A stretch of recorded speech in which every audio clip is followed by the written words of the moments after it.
Rise and shout. It's time for What's Trending, presented by BYU Food to Go, the MVP of your next event. Clearly, BYU football, well, they're hunkering down, getting back to work, and looking for drastic changes so that they can avoid a performance similar to what was put on the field against Arkansas. 644 total yards, pains me to say it, 52 points. They've got a lot to prove, Jarom. This is a massive week. Luckily, BYU's playing Liberty.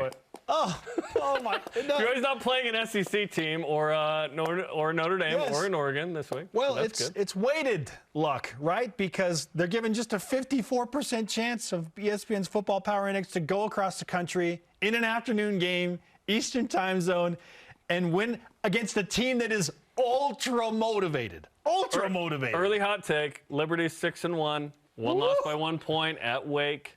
BYU's going to win handily at Liberty. Okay. Yeah. But that's not what we're talking about today. That's my early hot take on this We game. are talking about the trend that BYU has shown on defense specifically, and that's not good either, which probably has the line where it is. BYU just a 6.5-point favorite, right? Because the defense is trending the wrong way. It's covering easy. Elisa Tuiaki knows the expectations after back-to-back losses are not being met, and that fans carry much higher expectations for this BYU football defense than what was shown on Saturday. Listen to this.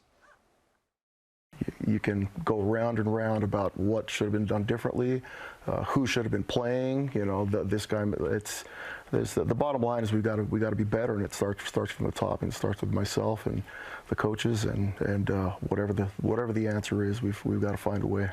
What is the answer? Is my question following that soundbite. Whatever the answer is, we need to find a way. Well, what is the answer? I'll give you a couple of things I think need to happen. BYU needs to simplify the defense. And In what way? By simplify, I'm not just talking just scheme overall. I'm talking less players on the field. I talked about this last week. So you don't like the line changes? No, I don't. I don't like it. I don't feel like... You hate hockey. I do not hate hockey. I have much love for the sport of hockey, respect it for sure. But I do not like the methodology of playing essentially 25 guys on defense. So less freshness, more continuity. Yes. I want BYU's best players on the field and executing a more simple scheme so that they can get into the rhythm and the flow of the game. And here's why. Because it's not working right now. Yeah. It's not working. Mm-hmm. It hasn't worked, we think, since the Baylor game. The Baylor game happened in week 2. Guess what? Teams adapt. They figure out how to attack BYU's defense based on what they were doing, and it's not going well for BYU. So clearly, 644 total yards. We looked at the numbers yesterday, and again, painful to even put those numbers on the screen, but BYU, in terms of rushing yards allowed per game, points allowed per game, those things are the worst they've been since 2001, more than 20 years ago. And you and I have talked about as good as that 2001 team was on offense. Bad defense. The defense was terrible. They had some really good players, but it was bad defense. This is a bad defense. Because the offense was too good. Gennaro Guilford's like, oh, man, like I did what I could. Our defense was not good that year, right? They had some notable guys on that team, though, which is funny, though. Simplify the defense, both in scheme and in the number of players that are on the field. Okay. 25 guys. Roughly 11 would be nice. Too many.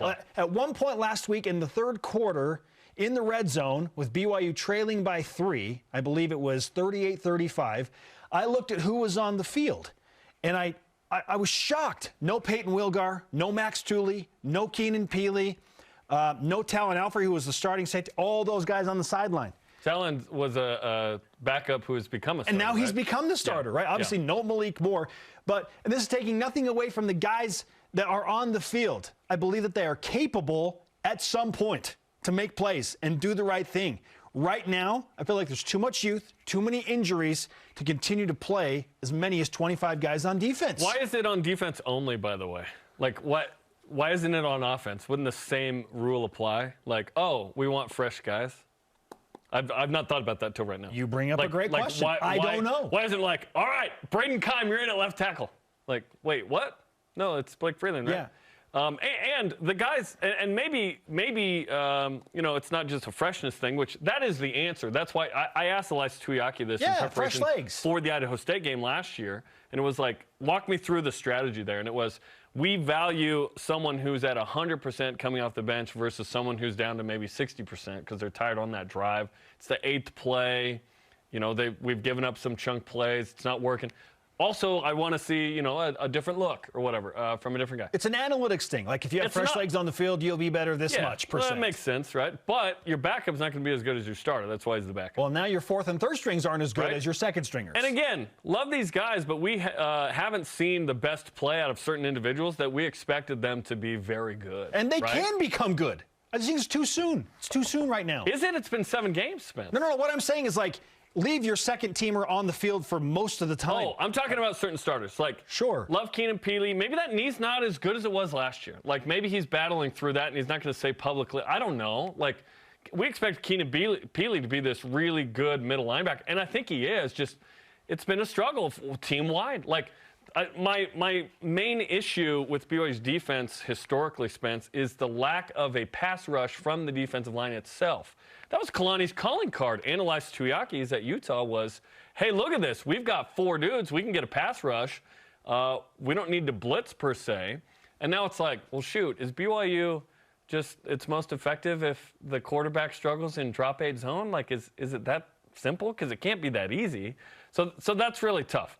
So then you look at the defensive coordinator. A lot of heat coming at Elias Tuiaki right after last week. Which, by the way, did we have this same rhetoric after the Toledo game in 2016? Yeah. Well, because BYU won, we weren't as worried about it? No, but we had this rhetoric after the Toledo and USF games in 2019, which is when Kalani Sitake stepped in and said, I got to do some things with the defense. When you lose, things change. We didn't do this in 2016. Like, had BYU won, we would have been like, well, BYU won, so we're good, right? It's like, no. And we've seen other trends, right? We're playing into a lot of this. Kalani Sitake was asked in the press conference if he feels pressure to make a change at defensive coordinator. Here's what he said. I feel pressure on everything, so that's just that's his job. And that's the expectations of our fans are high, and I don't have a problem with it. So if you're acting specifically on that one, there's a when you're giving up that many points and that many yards, then there has to be, that's the level of accountability. There has to be pressure on all of us, and that's my job as head coach. I will be surprised if Kalani Sitake is not calling the play Saturday.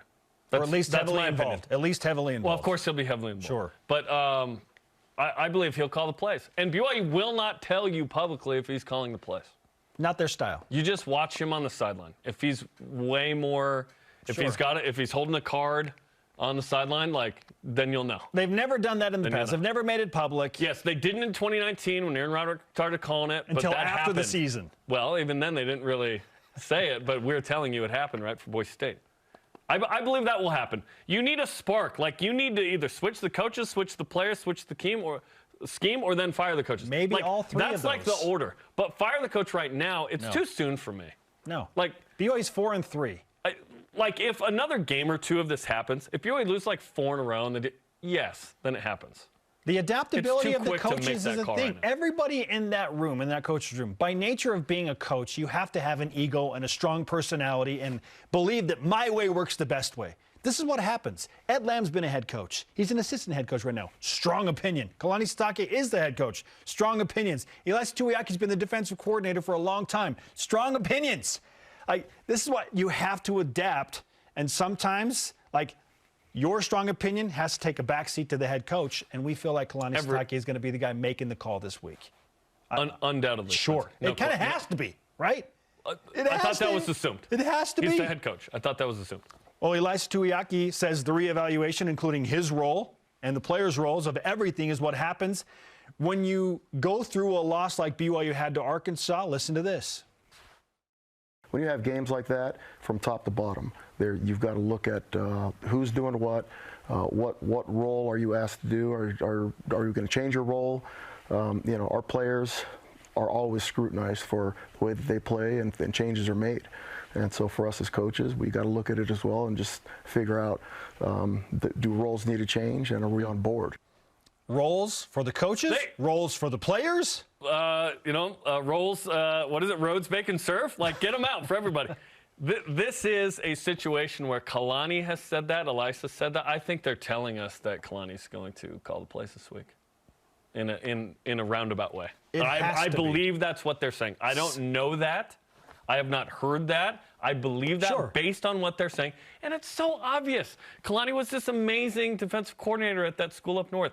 Why wouldn't he inject that level of like, oh, the boss is going to hang out with us now type of energy that everyone can relate to at their job. He doesn't want to do this, clearly. Correct. He stated it publicly several times. I don't want to do that. I want to delegate and just be the head coach. He wants to win. You know, Lavelle didn't step in and like actually coach the offense or the defense. You know what I mean? He had his coordinators do it. That's what a good head coach does. Certain head coaches want to still call the plays on offense. There are head coaches in the NFL who still do this.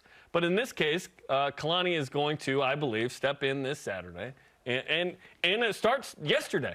It starts Sunday. It starts Saturday night, where the game planning is going on today. You put last week away. You are game planning for Liberty today, and he is going to run a lot of that. This doesn't mean that Elias Tuyaki is just like literally cleaning toilets like he said he would if he was asked, right, as a willing servant of the defense. Sure. But Kalani Sitake is going to be the one that on Saturday, I believe, is calling those plays. Fundamentals and execution is what we've been hearing for the last 5 weeks. Just basic mistakes, basic breakdowns. You know what? They're going to simplify the defense. They're going to focus on the most basic of things, just getting players in the right position. And then if Liberty has a better player that makes a one-on-one move that beats you in that position, at least you're in the right position and they beat you. BYU, unfortunately, has had several players in the wrong position several times. That feels odd, Spence. Like that's the most basic thing. Can you imagine if I sat over there? Or, okay, right here. Yep, I sat right here. It's like, why am I not in the right spot? Of course I got to be right here. I got to mark. Our producer, Ben Bagley, has coached me to sit right here. Why wouldn't I sit right here? As boring as it is, as cliche and as boring as it sounds. Right? Okay, hey, camera's following me. Nice. Got to be assignment sound. Got to be assignment sound. We hate that. Oh, assignment sound. Oh, we hear it all the time. It feels like a high school turn in your worksheets. Be assignment sound. This is according to the coaches. This is not Spencer and Jarom sitting here saying, oh, BYU is not assignment sound. This is the coaches and the players and the position coaches saying, we are not assignment sound and have not been for essentially 5 weeks. Put the fun back in fundamentals. That's what I say. Let's go. And as my dad, who works for a funeral home, said, put the fun back in funeral. Okay, Kalani was also asked how he will judge growth in the defense in the next 5 weeks. Great question. I like some tough times. You know, you grow the most through adversity, and so I'm looking forward to that. I'm looking forward to what it filters out. You know, so it could filter out quite a bit in the program and even outside. But with that being said, we've been through some adversity before. We've bounced back. BYU football will bounce back to what our identity is and what we can hang our hat on. What is BYU's identity? That's a great question. Like what? I'm not sure what it is on typically, defense. it's hard-nosed, physical, assignment-sound football. And stop the run. That's BYU's built on stop the run. And then I know we don't like the phrase, but bend, don't break. What's BYU this year? 118th in rush defense so far this season. No bueno. Out of 131 teams, 118. Okay, our question of the day, and I want to get to this. What changes do you expect to be made to the BYU defense? Okay, so I've already mentioned a few of them. What do you got? 3. 1, defensive success rate. So what that means is you got to, on first down, you got to prevent the team from getting 50% of the yards required for first down. Then on second, 70%, and third is on. Then you're not having 12 for 15 third down conversion. Yes. BYU is 48% right now, 8th worst in FBS. So be better on first and second down. You get off the field on third down because BYU is 10th worst in the country in third down conversions allowed. In the last 2 weeks, 23 of 31. Third one, takeaways, only 7 this year. That's 99th. Well, and Liberty takes the ball away a ton. They have 18. They are number 1 in the country. If BYU doesn't give it away on Saturday, wins by 10 plus. Okay? And then the other is, if you have to, you switch coaches, switch players, switch scheme, fire coaches. Like, those are the 4 in order to me. I believe that BYU will exercise option 1 this week, which is Kalani Sitake will call the plays on defense. And Kalani Sitake has worked closely with Elias Tuyaki for a long time. Sometimes there are a lot of opinions going around, and people are influenced by this. And so it's almost like too many chefs in the kitchen. Simplify things. Yeah. Let's simplify things and see how BYU responds to What if BYU was like, you know what we're doing this week? We're making it crazy complex. That's what it always comes back to. Play fast. Simplify. It's like simple so you can play fast and just be in the right position because you don't have a ton to think about, right? It's come to that. I thought this team was so experienced they could handle a little more, though. It's the same team. And so do the coaches year. for sure, which is why they're going to the line changes and putting a ton of players. This is the deepest team we've seen, right? So it's understandable why they wanted to play a lot of guys. Yeah. Well, sometimes you learn the hard way. And as Kalani said, adversity can sometimes bring about great things. I said this yesterday. It stinks in the moment. But when you bottom out like BYU did against Arkansas, sometimes the changes that will come from that can be a wonderful thing. Hey, bottoming out was UMass at home in 2017. So just a little bit of perspective. Sorry, in this season. Yes. I believe that BYU has bottomed out this season. No, I agree. I agree with you. And we can talk more about that. It's not going to get worse than this, we hope. Yeah, we hope.